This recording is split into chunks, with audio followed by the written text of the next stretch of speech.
दुनिया में सबसे तेजी से बढ़ती अर्थव्यवस्थाओं में एक भारत का बजट आज 10 आंकड़ों पर है। बाजार की नजर। दुनिया में सबसे तेजी से बढ़ती अर्थव्यवस्थाओं में शामिल भारत का बजट आ रहा है। वित्त मंत्री निर्मला सीतारमण अपना लगातार 8वां बजट पेश कर रही हैं। इस बजट में सभी की निगाहें मध्यम वर्ग के लिए बहुप्रतीक्षित कर राहत पर होंगी। सीतारमण ने 2019 में अपने पहले बजट में चमड़े के ब्रीफकेस को बही खाते से बदल दिया था। उसके बाद इसे टैबलेट का इस्तेमाल कर पेपरलेस कर दिया गया। इस साल का बजट भी पिछले 3 सालों की तरह कागज रहित होगा।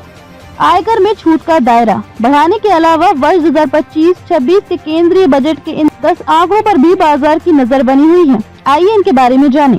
राजकोषीय घाटा चालू वित्त वर्ष अप्रैल 2024 से मार्च 2025 या वित्त वर्ष 25 के लिए बजट में राजकोषीय घाटा जो सरकारी व्यय और आय के बीच का अंतर है, सकल घरेलू उत्पाद का 4.9% रहने का अनुमान है। सरकार रोडमैप के अनुसार वित्त वर्ष 26 में घाटे को सकल घरेलू उत्पाद के 4.5% तक कम करने का लक्ष्य है। बाजार वित्त वर्ष 26 के बजट में घाटे के आंकड़ों पर उत्सुकता से नजर रखे हुए हैं। पूंजीगत व्यय। इस वित्त वर्ष के लिए सरकार का नियोजित पूंजीगत व्यय 11.1 लाख करोड़ रुपए है।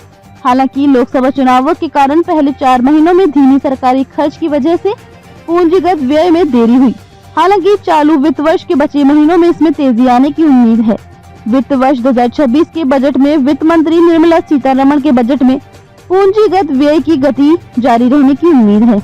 ऋणों का रोडमैप। वित्त मंत्री ने अपने 2024-25 के बजट भाषण में कहा था कि 2026-27 से राजकोषीय नीति का प्रयास राजकोषीय घाटे प्रबंधित करने पर रहेगा, जिससे जीडीपी में सरकार के ऋण का प्रतिशत कम हो। बाजार बजट में ऋणों के रोडमैप पर बारीकी से नजर रखेगा ताकि ये देखा जा सके कि वित्त मंत्री कब सामान्य सरकारी ऋण जीडीपी को 60% के लक्ष्य तक ला पाती है। 2024 में सामान्य सरकारी ऋण जीडीपी अनुपात 85% था, जिसमें केंद्र सरकार का 57% ऋण शामिल था। उधार। वित्त वर्ष 2025 में सरकार का सकल उधार बजट 14.1 लाख करोड़ रुपए था।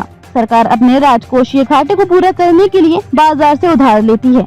उधारी के आंकड़ों पर बाजार की नजर रहेगी, खास तौर पर वित्त वर्ष 2026 में आरबीआई से कम लाभांश मिलने के बाद, जबकि वित्त वर्ष 2025 में ये 2.11 लाख करोड़ रुपए था। कर राजस्व।